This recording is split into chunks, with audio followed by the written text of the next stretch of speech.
country we've had a bloody civil war, and we've also executed a king whom many people thought was appointed on earth by God. But we've never had a true revolution, yet there's been a consistent, radical, egalitarian tradition in literature and in politics. These two programmes are called Radical Lives, and I'll be talking about John Ball, the great preacher in the 14th century, a rebel who drew his fervour from fundamentalist Christianity, and Tom Paine, who drew his ideas from the Enlightenment in the 18th century. Both these men tried to uproot the systems in which they found themselves. Both were reviled and repudiated after their deaths, and both left an enduring radical legacy. When Adam delved and Eve span, who was then the gentleman? These lines, written by John Ball, are from a momentous sermon he gave in 1381, a sermon that transformed a rebellion that was the closest thing this country has ever come to a true revolution. And yet, these lines are all that some people know of him. John Ball's rhetoric so terrified the authorities of his own time that they attempted to erase him from memory, and effectively they did just that for about 300 years. He would later influence, as we shall see in this programme, many of our greatest writers and political thinkers. Yet despite this, he's one of our unheard heroes, and I think is one of the most significant figures in our history. The death of John Ball happened here, next to the Cathedral of St Albans. It was the end of a revolutionary voice. This country's never had as powerful a revolutionary voice, as uncompromising, as root and branch, and as within a hairbreadth of success as that of John Ball, a preacher, excommunicated, hunted by the king and his bishops, but above all, the inspiration behind the Commons, the people of England who rose up in their thousands against a brutal and ruling elite and almost toppled them.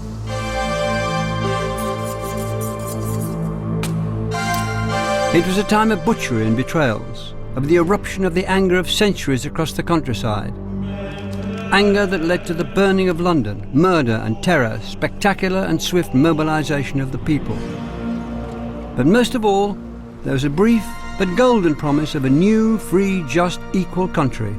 It was a promise made by John Ball and believed by men and women who crushed the military regime and put crown and state under threat in just 4 days, in what came to be known as the Peasants' Revolt of 1381. The Peasants' Revolt is a title I reject. Yes, there were serfs and bondmen and villeins, but there were also artisans, administrators, 1 or 2 knights of the realm. This was the Commons of England, the people of England, whom John Ball inspired.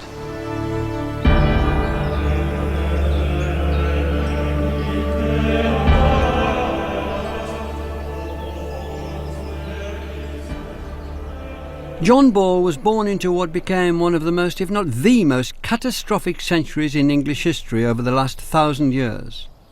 At that time, more than 90% of the people lived in the countryside, and society was very strictly stratified.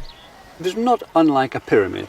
The king at the top, and then his nobles, the bishops, archbishops, the administrators, the controllers of society at every level. And the mass of the people owed them various forms of service and were, frankly, oppressed by them and ruled by them in many details of their lives. And God, too, seemed to be against them. In the 14th century, England suffered the horror of the Black Death. Almost half the people died. The population in England wouldn't regain its former size for about 300 years. And as a consequence, labour was in chronically short supply. Those remaining, especially labourers at the bottom of the heap, bonded men, serfs, often slaves in all but name, saw an opportunity to raise their wages. They saw they could find better work elsewhere. They saw they had a measure of freedom. They wanted to take this chance, but they were immediately and viciously stamped on by a series of royal statutes. All wages were frozen, and no movement of labour was allowed. Anyone who disobeyed was likely to be fined, imprisoned, or hunted down. And a war with France, which was to last for 100 years, was bankrupting the nation. Warmongering nobles, plague, and poverty defined the 14th century. "Ah, ye good people," Ball was to write in a letter, "the matters goeth not well to pass in England, nor shall do, till everything be common, and that the lords be no greater masters than we be." John Ball was born around 1330 here in Essex. His family possibly came from somewhere near the village of Peasant. Among the original medieval court documents held here in the Essex Records Office at Chelmsford are court rolls that mention a John Ball. These are tenancy rolls and court rolls from the 14th century. They're written in Latin. We're lucky to have them because a lot of the rolls around here were destroyed by the rebels. But here these are. On this tenancy roll talks of a William Ball, who came from nearby Peldon to Colchester, and his son John Ball, who lived with his mother Joan. And it's proof that our man existed. Translated from Latin, it says, "Grant by John, son and heir of William Ball of Peldon, to Joan, his mother, of a tenement in Colchester between East Stockwell Strat and West Stockwell Strat," Strat being a Saxon derivation of the Germanic word for street.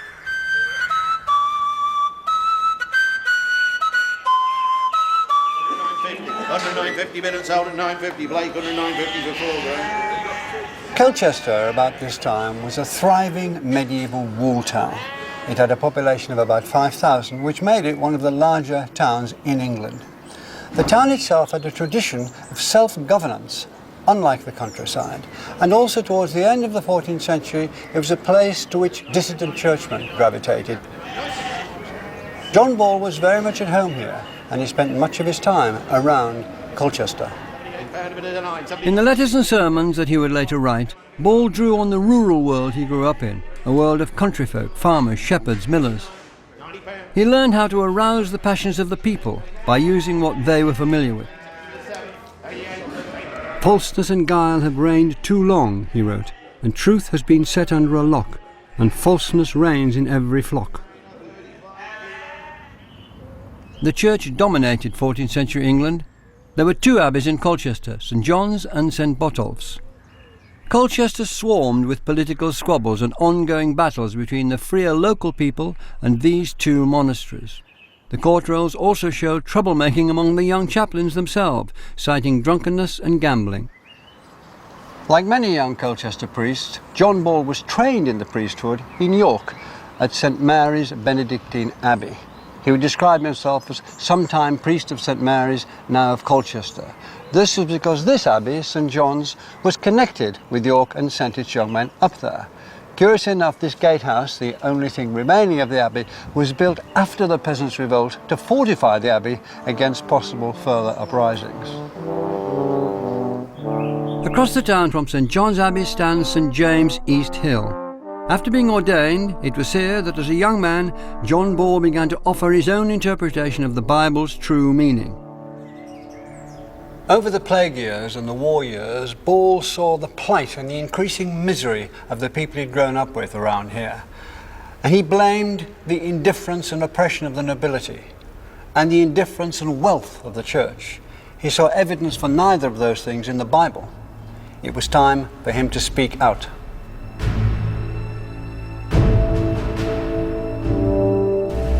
Ball's quarrel was really with the church's economic power, its massive landholdings and wealth. The church owned a third of the country's land. Many of the bishops and senior clergy were seen as corrupt and tyrannical. Ball attacked them in a style both pointed and popular. What made Ball so effective was his gift for memorable lines and rhymes. This is from one of his letters. "Now reigns pride in every place, and greed not shy to show its face, and lechery with never shame, and gluttony with never blame.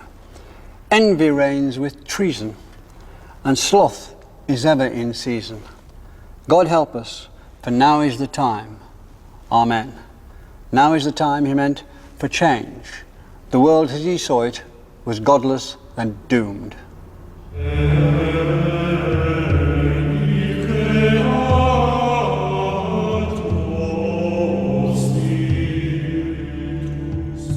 Ball's preaching was powerful and his fame spread by word of mouth. His words have a millenarian tone. His superstitious congregations believed hardship and disasters like the Black Death might mean the end of the world was at hand. The judgment day was imminent. But John Ball was just as keen to see justice in the here and now.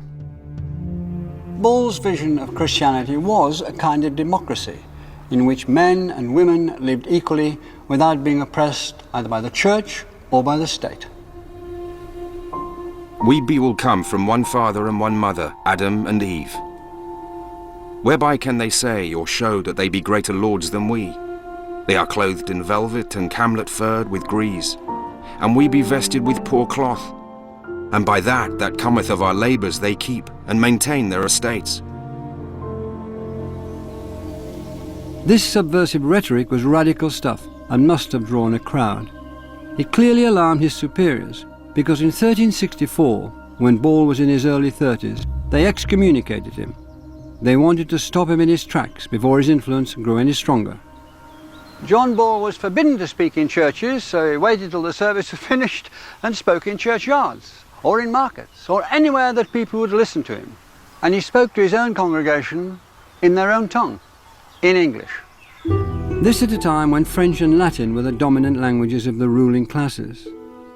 John Ball greeteth you all, and doth to understand he hath rung your bell. Now with might and right and will and skill, God speed every dell. The English language, itself a provocation to the authorities, was an essential part of Ball's power. English had remained the common tongue, the language of the commons, despite the colonizing, oppressive French and the excluding strategies of Latin. It appealed to them, and he knew it. English was now unchained. Through John Ball, it was re-emerging as a new radical language. It was also being used for literary purposes. Langland and Chaucer were writing in English.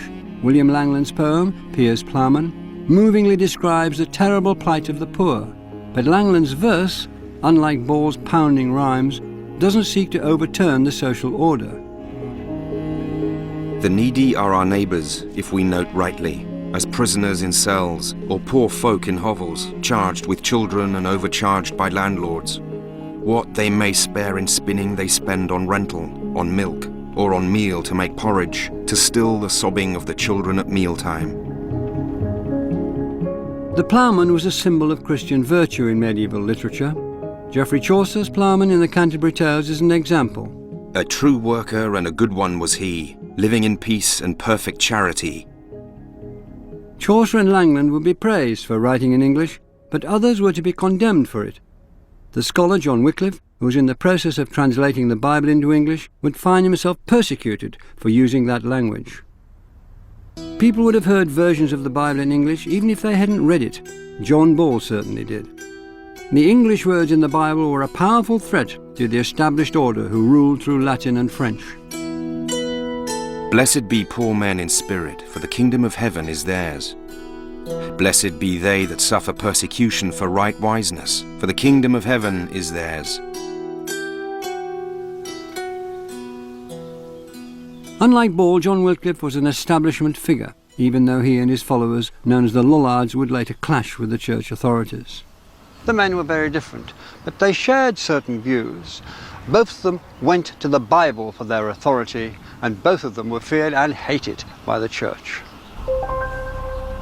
John Ball no doubt had his sympathisers and his followers, but he was in effect a lone operator. He was known as a hedge priest, darting across the countryside here and there. He seems to have been quite skilled in navigating the muddle of the Middle Ages. He was one step ahead of his persecutors some of the time, and other times he was caught and thrown in jail. He was in effect an outlaw.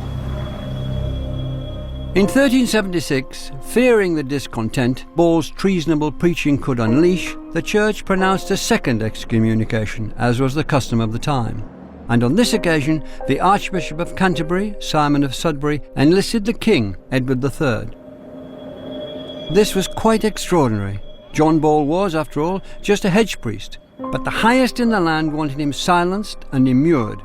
They put him in prison and intended to keep him there. Ball, to me, is very much in the tradition of prophetic Old Testament figures. Ball saw that the enemies of the true religion should be cut down, The fact that King Edward III himself was cited as party to this excommunication showed that Ball was becoming very troublesome to the authorities. His popularity was growing. They wanted him out of the way. During his life, John Ball is known to have written letters and sermons. But our only source for words that were to send seismic shocks through church and state are a few quotations reported in the chronicles and illuminated manuscripts of the time. These are written by Jean Froissart and clerics like Henry Knighton, Thomas Walsingham and others. Early copies are kept here in the British Library. These chronicles are a vital part of our literature as well as of our history.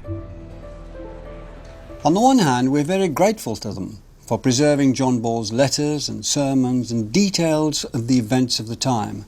On the other hand, we've every reason to be suspicious of them because they were against him, and there's a sense in which a lot of this is black propaganda. They were against, to put it mildly, John Ball because he was against them. He objected to their authority, and they thought that that meant he also objected to their God's authority. If we look at this beautiful, magnificent, irreplaceable chronicle by Froissart, we can see John Ball referenced several times, there and there and there, for instance, and here's a translation of part of it in English. The Archbishop of Canterbury, who was informed of the saying of this John Ball, caused him to be taken and put in prison and chastised him. Howbeit, it had been much better at the beginning that he had been condemned to perpetual prison or else to have died. No doubt whose side Froissart is on. It was here in Essex in May and June 1381 that the tyranny and harshness suffered for decades by the English commons, the English people, came to a head. The great rebellion in which John Ball's voice would play such a vital part was about to begin. This was once the wealthy manor of Cressing Temple. There were 800 acres of farmland and a large workforce from farm tenants to bonded labourers. The manor would be one of the rebellion's many casualties. It was owned by St. John's Hospitallers, an order both military and religious, which had succeeded the famous Knights Templar.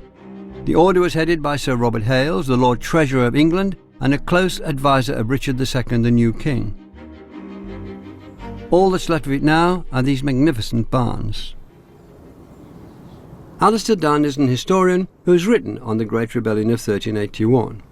The scale of this structure really shows us there is great wealth to be had out of the English countryside, and that wealth is in the hands of the great church and noble landowners. But in May 1381, that order was about to be challenged. The people were about to take matters into their own hands. Plague, tyrannical laws, harsh conditions and endless wars had pushed them to the brink, and now a series of punitive taxes drove them to action. The poll taxes came about due to the remarkable situation of England being mired in a war that it was not winning. The costs of that war were spiralling out of control. What was new about them? What was new about it is that it was a tax on individuals. First poll tax was brought in 1377 on all adult men and women over the age of 15, and it was a flat rate tax of 4 pence and above. The yield of that still wasn't enough to fill the gaping chasm of money that was needed to fund the Army and Navy. A second poll tax was then brought in 1379. However, that still didn't yield enough to cover the military debts of the English crown. And this led to the extreme measure in 1380 of a third poll tax being introduced. And this was 3 times more than had been charged in 1377. And every man and woman was expected now to pay 12 pence, whether they were the greatest landowner in the realm or the smallest tenant farmer. The effect of the poll tax was to lead to huge tax avoidance by the ordinary people of England. The anger against these taxes was desperate. Some people simply could not pay. Others wouldn't pay on principle. It's reported that in a country whose population had been halved, at least 450,000 people evaded taxes and hid away members of their family. The king, Richard II, was in the hands of unimaginably wealthy advisors. They advised him to send in the tax collectors. These tax collectors went in with such brutality that they inflamed the situation and lit the fuse. The cause for equality and above all freedom, which John Ball had preached for years, took hold as the people's fury over taxes flared into an organised revolt. Village after village in Essex and town after town came out for the revolt. Bocking, Coggeshall, Stisted, Braintree, Dunmow, Gestinthorpe, Ashon, Dedham, Little Henny, Waltham, Chelmsford, Fobbing, Goldhanger, Colchester, Billericay, Great Baddow and Cressing Temple. How did it spread and why did it spread so quickly? That is a remarkable issue, the speed of it, in an era before modern communications. Some of it must have been word of mouth and rumour. Rumour is a very important force in the spreading of news in pre-modern societies. I also think that the rebels organised themselves with messengers to communicate among each other and to try and find out what's going on, and also to seek leadership. Do you know how they were armed? Well, we're talking about the things like bill hooks, daggers, staves, the kind of objects that they would have had to hand. What about bows? I think that they would have had access to bows because practicing with bows was a feature of daily life. Adult men would have practiced with the longbow, and therefore they probably would have had access to bows as well. This was no rabble on the rampage. These were village leaders, farm managers along with the labourers and serfs. Many of these men had fought in the wars in France. They had a serious agenda, justice for all, and they were going after the tax collectors and those who had sent them. They felt that the young king, aged 14, was surrounded by particularly greedy and corrupt advisers, men like John Ball's enemy, Archbishop Sudbury, and Sir Robert Hales, and the king's uncle, John of Gaunt. This fear of the rise of the commons, of the common people, was in the literature too. John Gower, the conservative poet and friend of Chaucer, in his poem Miroir de l'Homme, the Mirror of Man, wrote in French, he wrote in English much later, that the mob terrified him. There are three things of such nature that they perform merciless destruction when they get the upper hand. One is floodwater, another is wildfire, and the third is a mob of common people led by instigators, for they will not be stopped by reason or discipline. In June 1381, Cressing Temple was among the many estates attacked by the rebels. This manor was almost completely destroyed, but these great barns were left intact. Perhaps the rebels thought that they might find a use for them later on. As the rebellion took hold quickly in Essex, the people of Kent also came out for the revolt. Erith, Dartford, Gravesend, Finsbury, Chalk, Rochester, Borden, Maidstone, Sittingbourne, Faversham, Canterbury, all were for the rebellion. Crossing back and forth across the rivers between the counties, the rebels agreed on their demands and made their plans. Within 2 or 3 days, a full-scale rebellion was on. This was unprecedented. The commons, the people of England, were taking on the armed might of the state, and their organisation and communications were remarkable. They moved swiftly toward Rochester, where they attacked the forbidding fortress of Rochester Castle. It surrendered to them almost at once. It was their first great success. By the time the rebels had seized the castle, a remarkable man had emerged as their military leader. A man who was to combine forces and be inspired by John Ball. His name was Walter Tyler. Wat Tyler. There's not much we know for certain about Wat Tyler. There are reports that as a young man he joined the English army and fought with distinction at Poitiers and Crécy under the leadership of the Black Prince. Froissart, the chronicler, does say that he went abroad in the army. Whatever, he was a remarkable man. He organised the thousands of men now under his command in military fashion and in double-quick time. And when he decided to march on London, he left a line of defence along the south coast to block the French from marauding England. In his own way, he was a great patriot. But first, Tyler led the rebels south through Kent, and crucially, he set free John Ball from prison in Maidstone, and they joined forces. Tyler now led the military arm of the revolt, and John Ball and his preaching were to be its spiritual core. When these two men got together, the effect was immediate and momentous. The rebellion changed radically. Now it resembled a crusade. The only contemporary depiction of Ball and Tyler in our literature is in the Froissart Chronicles held at the British Library. Julian Harrison is curator of pre-1600 manuscripts. And then most remarkably, it actually has what's believed to be the only depiction of John Ball himself. There he is, he's on his horse. His cloak actually has the name John Ball written on it, surrounded by the peasants, the armies, carrying the standards of England and the Cross of St. George. They look very unlike peasants, don't they? They look like soldiers who can afford armour and pikes. They look like men ready to take on another army. And there on his horse, there's Walter the Tyler there. That's him there. And again, he's wearing robes which actually make him look rather noble. There are very few quotations from the letters that John Ball sent out to the rebel groups, but those we do have include encouragement and instruction not to steal for personal gain. John the miller's ground small, small, small. The King of Heaven's son shall pay for all. Be aware or be at fault. Take enough and then say halt. Rather confusingly, or for the purposes of code, John Ball often uses other names in his letters and sermons. Names like Shep the Shepherd and John Nameless, John Miller, John Truman, John Carter. Either he's disguising his own identity, or, and I think this is also possible, he's saying this is for everybody. This is for all of you. You Carters, you Millers, you true men. He takes the name of William Langland's great figure, Piers Plowman, Piers the Plowman, he calls him, and he brings in other names from the folk past to say this represents you all, this reflects you all. These are you, the commons of England. In using these familiar names, Ball turned William Langland's language into something far more subversive.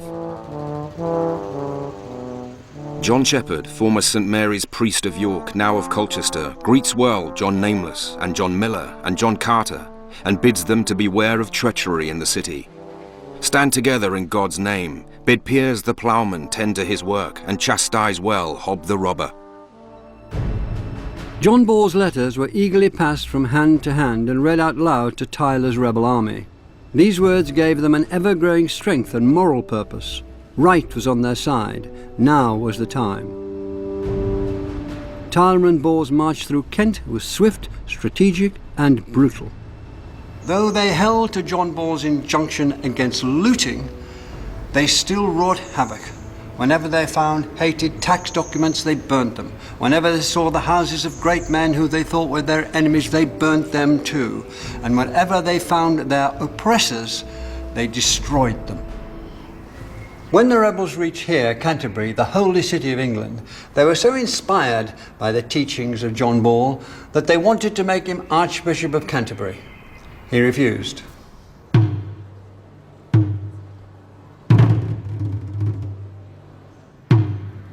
Having reached England's holy city, the symbol of the Church's power, the rebels meted out their own justice. They executed at least 3 officials in Canterbury, beheading them. Men regarded as traitors. Richard and his advisors in London were now unsettled by the scale of the uprising as they heard of it. He sent messengers here to Canterbury to find out what was really going on. News of the scale of the rebellion and its bloody consequences now reached London and King Richard. They were confident that the king alone would understand them and meet their demands. The watchword throughout Kent and Essex and later in London was, when challenged, "Who are you for?" The answer had to be, "I am for the king and the commons of England." In a sermon, John Ball urged his followers to go to London to make their case. He is young, and show him what servage we be in. And if we go together, all manner of people that now be in bondage will follow us to the intent to be made free. And when the king seeth, we shall have some remedy. Gathering ever more recruits along the way, Tyler and Ball and the rebels now headed towards the bleak open spaces of Blackheath, a few miles outside London. Some estimates say there were as many as between 30 and 60,000 of them. On the Feast of Corpus Christi in June 1381, a time of pandemonium and merriment, the rebel army, together with the local revellers from London suburbs, many of whom were in sympathy with the revolt, gathered at Blackheath. It was here that John Ball gave the sermon that's now regarded as one of the most moving pleas for social equality in the history of the English language. John Ball stood forward to address this mass of people, and he put forward his radical and extraordinarily ambitious plan. He went back to Genesis, his bedrock, where Adam was digging and Eve was spinning in a state of paradise equality.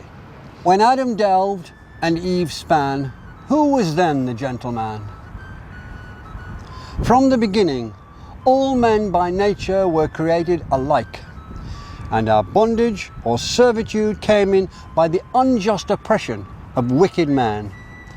For if God would have had any bondmen from the beginning, he would have appointed who should be bonded and who free.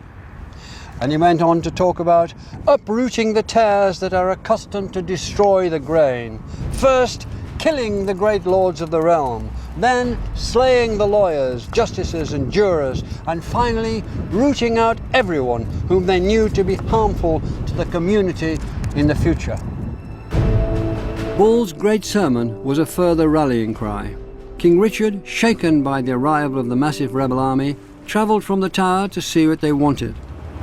Richard travelled downriver from here, from the Tower of London, down to Rotherhithe with his ministers, including the Earl of Salisbury.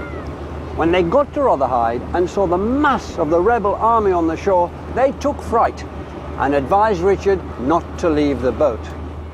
Instead, the Earl of Salisbury came to the edge of the boat and spoke to the men on the bank and said, "Sirs, ye be not in such order nor array that the king ought to speak with you."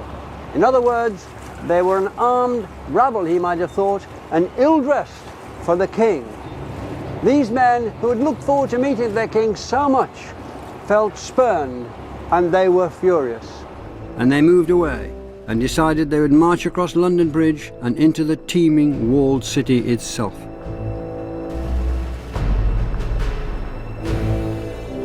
They approached via Southwark on London's outskirts. They swarmed through the borough, and many local people, disaffected for their own reasons, joined up with them. The rebels had been snubbed. They didn't blame the king, they blamed his advisors, but they had been snubbed, and they walked up to London in a state of fury. They hit on this place around Southwark, famous, among other things, for its brothels. One of them was owned by the Mayor of London, William Walworth, who leased it from the Bishop of Winchester. They burnt it down. It began the stampede of destruction in London. But still, no looting. Ball had aimed at the brothel because it represented the three things he detested: the state, the power of the church, and immorality. Nevertheless, as we learn from the records, for quite a long time the rebels kept to their notion that they were zealots for truth and justice, not thieves or robbers. They stormed over London Bridge. To their surprise, the gates were opened, and they met no resistance. As they made their way through London, they opened up the jails, releasing many who had been wrongly imprisoned, usually for debt, but inevitably letting out some who would use the revolt for their own criminal purposes. On they went, along Fleet Street, here to Temple, opening the Fleet Prison on the way. Temple Church stands in the middle of Temple, one of the Inns of Courts where lawyers ply their trade. They did in 1381, and they still do today. It was here, in this church, that the rebels found documents, legal documents, which they saw as working against their freedoms. We're told that systematically they destroyed and burnt them. According to the chroniclers, John Ball authorised this action, saying, "You may destroy the judges and lawyers and all others who have taken against the commons." This commandment of Ball's has a vengeful Old Testament ring to it. There was no doubting the strength of his resolution, and it brought yet more rural people into the city to join in. The destruction was everywhere. This gatehouse and the crypt of an old church are now all that's left of St. John's Priory, another casualty of the rebellion. Like Cressing Temple in Essex, this estate belonged to the Knights Hospitallers of St. John. Professor Caroline Barron has made a study of the medieval history of London. It seems that when the rebels came to London, the gates were locked. This was a great fortified city with a tower in the middle and a towering reputation for being a fortress city. How did they get in so easily? I think you have to remember that London had never withstood a siege since the Norman conquest. So it wasn't a city used to being besieged and knowing what to do. You have to remember also that the aldermen who were in charge at Aldgate and on the bridge were inexperienced. All the aldermen in the city were on a system of being elected newly every year. I think it was panic. I think they saw this mob coming and they thought, what are we to do? The alderman probably said it's better to let them in than to have them fire the gates or destroy the bridge. And so they let them in. Perhaps there were some people in London who may have sympathised with the rebels, but I don't think that was the main reason. I think it was panic. But I think it's worth emphasising that the Londoners would not, I think, have gathered together in a rebellion if it hadn't been for the peasants and the rustici, as they were called, coming to London. Did they gather their force in London? Did people join them? Yes, I'm sure that there were some of them who understood the rebels' demands, perhaps, but more opportunist. People who saw this was an opportunity to settle old scores. There were particular objects of hostility. The prior of the Hospital of St. John, Robert Hales, who was the treasurer at the time, the Hospitallers had blocked up an access point to the Thames, which annoyed the people who lived around there. That was near the Temple. And indeed, that's partly why the Temple was sacked by the Londoners, I think, was because of this annoyance about the blocking up of the access point. The chronicles mention John Ball's injunction to the rebels not to loot, not to steal. They're not varlets, they're honest men. How far was that injunction adhered to? How far was it kept? I think the evidence, even of hostile chroniclers like Thomas Walsingham, the monk of Westminster, seems to suggest they were not interested in looting. They saw themselves as pursuing traitors rather than acquiring opportunist loot. The rebels marched on through the streets of London. They were in pursuit of one of their greatest enemies. In the afternoon of June 13, 1381, just a few days after they'd set off, they arrived at the Savoy Palace, now the site of the Savoy Hotel. It was a prized target. This was the principal residence of John of Gaunt.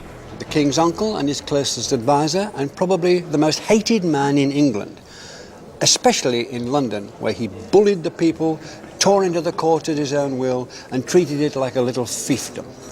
It was an opulent palace almost beyond belief in those days, and its great richness inflamed and mocked the poverty of the rebels. John of Gaunt wasn't in London, luckily for him, but the rebels sacked and burnt his palace and took out their frustration at his absence on his clothing.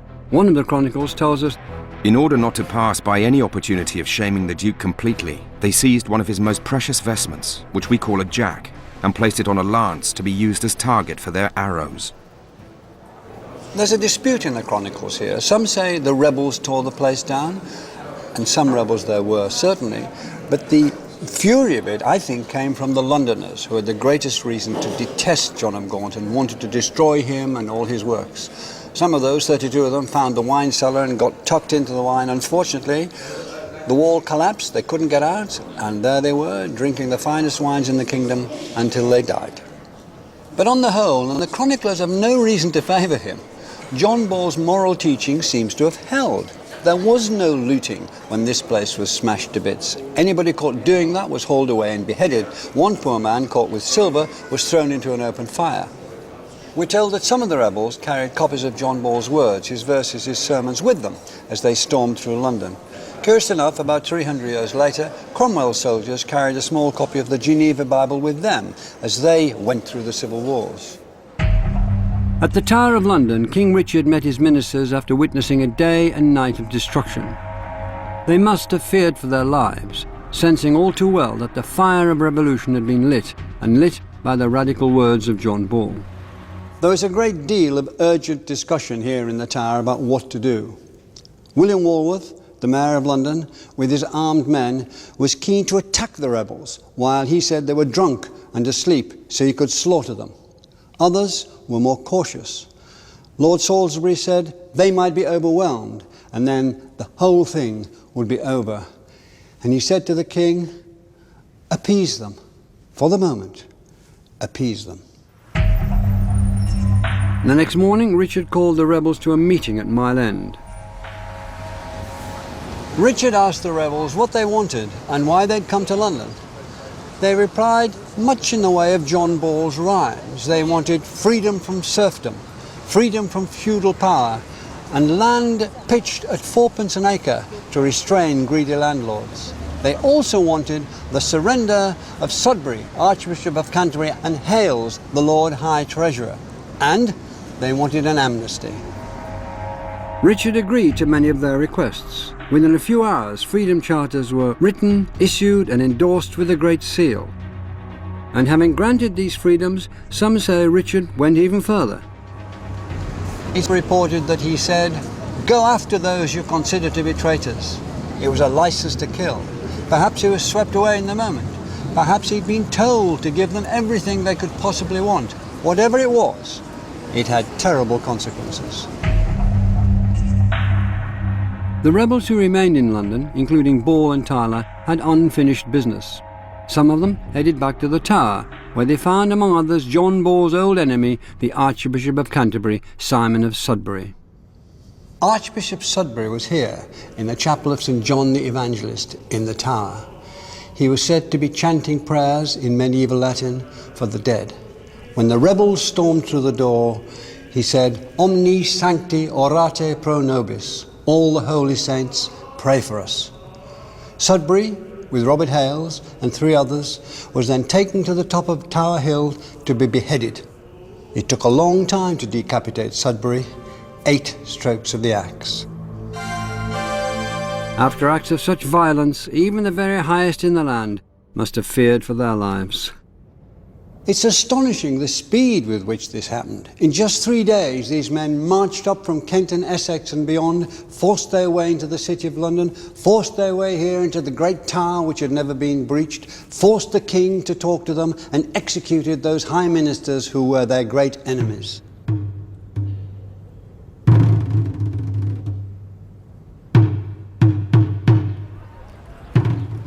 Aware that they were on the verge of a cataclysm that could sweep up and destroy the established order, the young king and his ministers put forward a plan to meet Tyler, John Ball and the rebels once again. The location this time was Smithfield, a favourite place for tournaments and bounded by St. Bartholomew's Church and Hospital.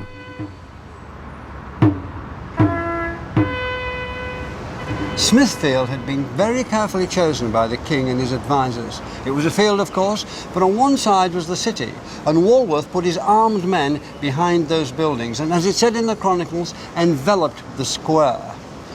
But Wat Tyler and John Ball had every reason to feel tremendously confident. After all, the day before, the king had promised them everything they'd asked for, and he'd written charters to prove it. What happened next is unclear because the chronicles have never been more dramatically on the side, obviously, of the king and his forces, because this was a time of great danger for the king. Nevertheless, Tyler rode forward, confident, on a short horse, we're told, knelt in front of the king, took his hand, some of the chronicles say called him brother, shook his hand vigorously, and then made his final demands. He wanted all the lands and titles of the aristocracy abolished. He wanted the church to be drastically reformed, a reformation. He wanted bishops to be gone, and he wanted the commons of England to be able to fish and hunt without being persecuted. What happened next is unclear. One version says a young squire insulted Tyler. Tyler lost his temper, drew his dagger, and had a go at him. Another version says, look, this was a setup. It was an assassination attempt from the first. The men of the king's retinue closed around Tyler so his own men couldn't see them, and in that melee, Walworth struck Tyler a massive blow across the head and split it and across the shoulder. Somehow Tyler turned his horse round and started to gallop across the field, wounded as he was, and then fell from the horse as his men rushed towards him. The young king, either of his own volition or urged on by his advisers, rode out to them on his own and spoke to them in English and said, "I am your leader," and gave them all the reassurances he'd given them the day before. He was their king, and they knelt in front of him. The rebels, completely reassured by the words of their king, began to disperse and go back to their counties. Almost immediately, the king broke his word, deceived them, pursued them, and slaughtered as many as he could get hold of. It was said that Tyler was dragged out from where he lay dying in St. Bartholomew's in Smithfield and publicly beheaded. Ball himself escaped from London and made his way as far as Coventry, where he was captured. It was thought that he was on his way to York, where he'd been trained, and he hoped to find support. He was brought here to St Albans and put in the cells of the gatehouse behind me. That was on July 13th. At his trial, John Ball admitted sending letters to incite revolt, and he admitted his part in the uprising, but he absolutely denied that his actions were in any way wrong. The jury convicted him of making rebellion against the crown and for writing seditious letters. He was acquitted of the murder of Archbishop Sudbury and the others. Even so, Ball was sentenced to be hanged, taken down while alive, disemboweled, and then hacked into 4 parts. The king was present at the trial.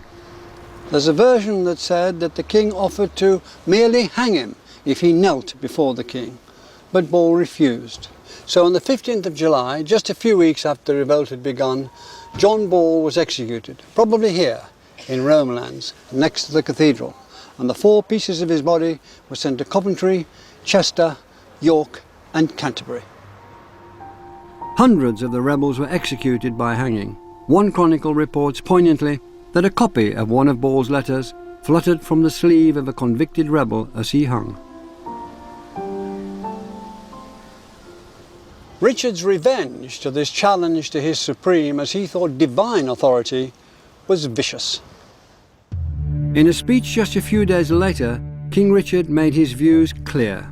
Peasants you were, and peasants you are. You will remain in bondage, not as before, but in an incomparably worse state.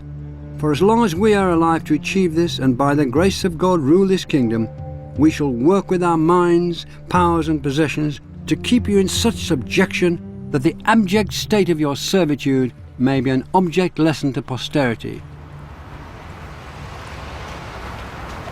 So, did the Great Rebellion of 1381 achieve anything? In the short term, it seemed that it didn't. It even seemed that the people were worse off and royal authority was strengthened. And after John Ball's death, every attempt was made to blacken his name. He was totally repudiated, and even if you mentioned him admiringly in public, you could be hung, and there's evidence that that happened. Centuries later, artists and writers like William Morris, who lived and worked here in Hammersmith, London, would be proud to take up John Ball. And his influence on poets, writers and political thinkers right up to today was to be profound. But the writers of his own times disowned him.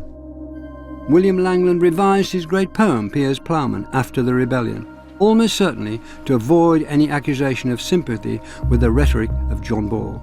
He probably feared for his life.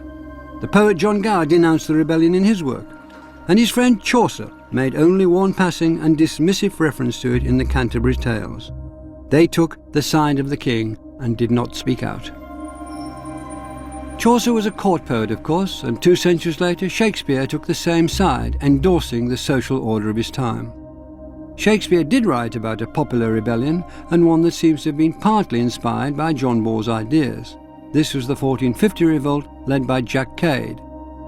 But Shakespeare poured scorn on Cade and his aspirations in Henry VI, Part 2. When I am king, as king I will be, there shall be no money.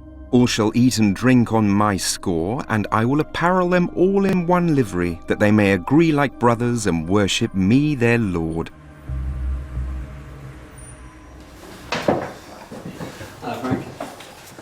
Frank McLean is a writer who's made a study of rebellions in British history.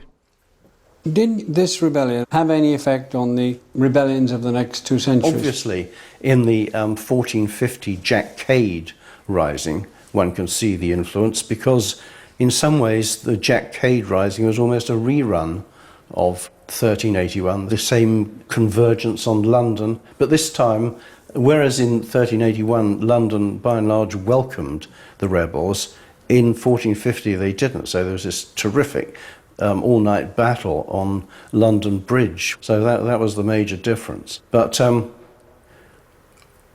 when Shakespeare wrote about Jack Cade in Henry VI, Part 2, some of his critics said that the similarities between Cade and Wat Tyler were so great that Shakespeare had confused the two risings and run them together. What do you think the immediate consequences were of this 1381 rebellion?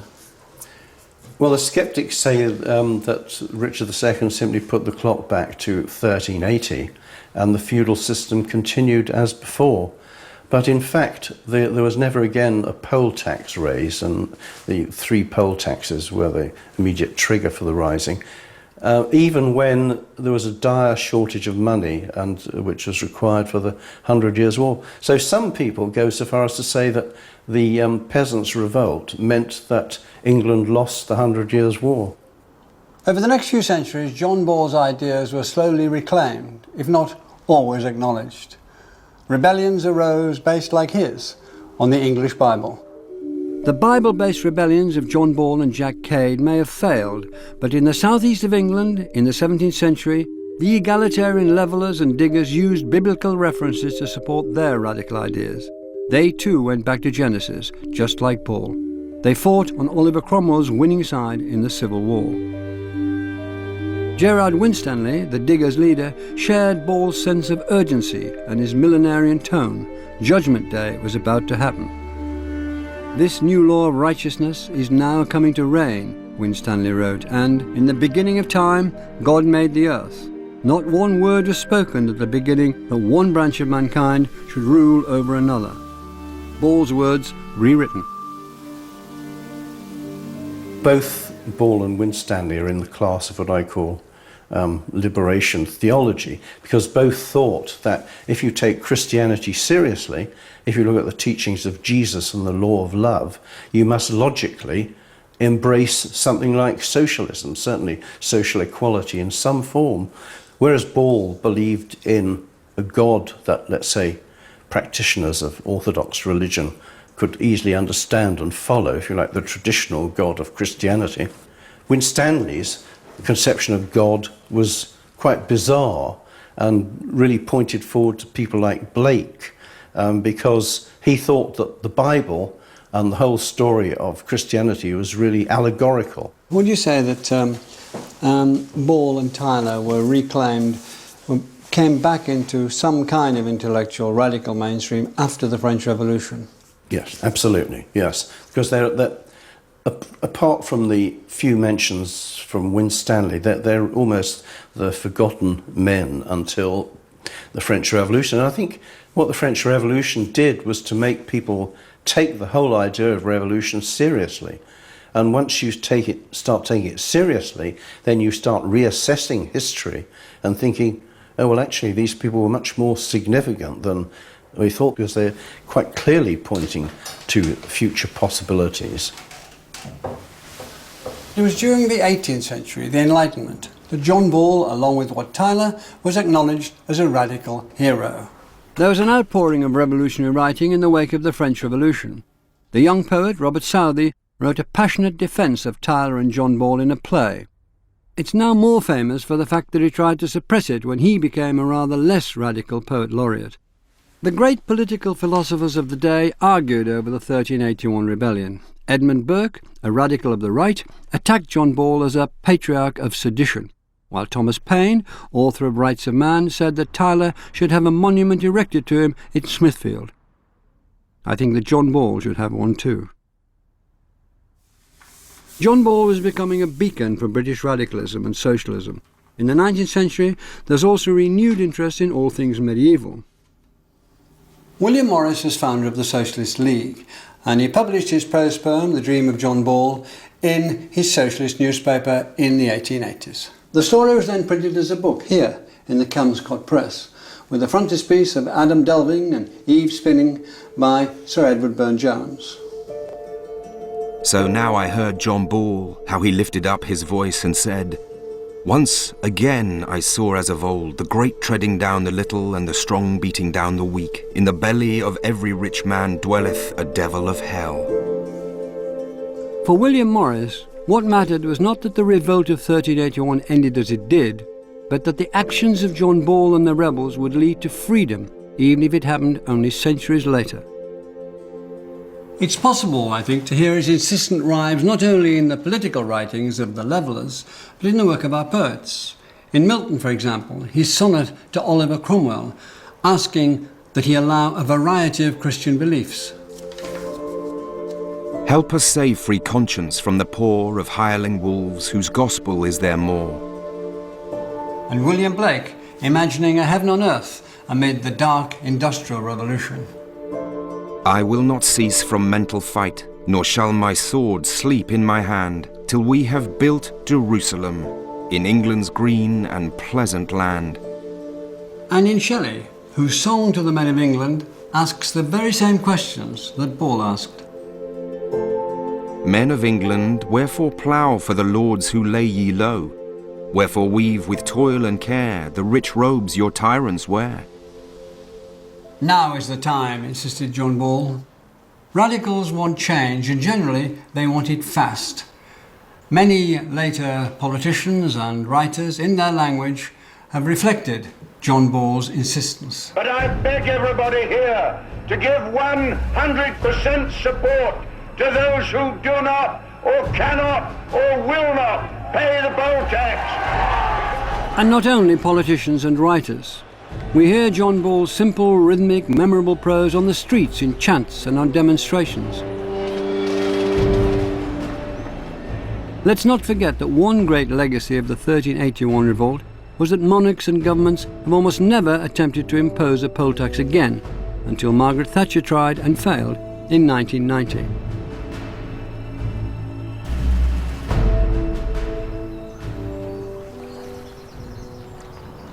When Adam delved and Eve span, who was then the gentleman?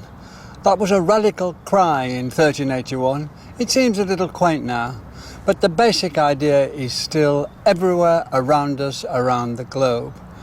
And it's interesting that Ball's ideas have been taken up again when there's been revolution.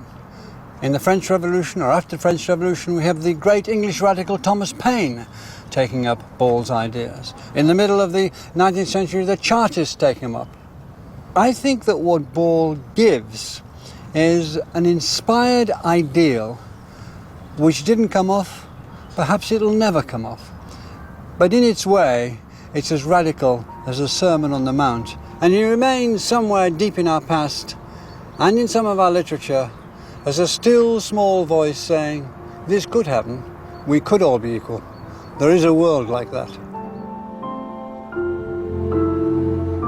In our next programme, I'll be looking at the life and work of the British radical Thomas Paine, a man who lit the fuse that started the American Revolution. Who will be the lady, who will be the lord, when we are ruled by the love of one another? Tell me who... To listen to archive recordings of Radio 4's In Our Time, in which Melvyn Bragg explores the history of ideas, go online at bbc.co.uk/Radio 4. Next here on BBC Two, gold-winning Tom Daly interviewed, and more coverage of the Commonwealth Games. Like a lark for the light that is coming in the morning.